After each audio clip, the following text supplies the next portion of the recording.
So he had a severe pain in his left hip. He'd struggled for a period of time. He's walking now 2 weeks after the left robotic hip replacement.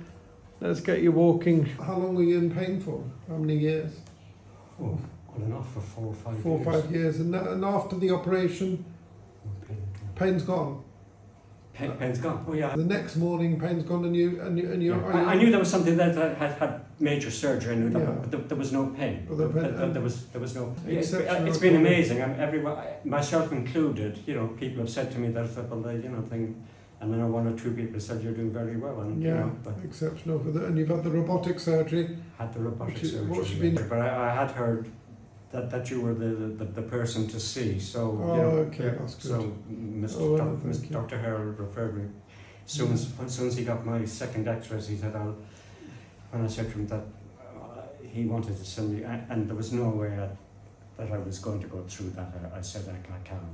I said, so he said, I said, I'm prepared to do this route, and he said, I'll get onto it straight away. Oh, well done.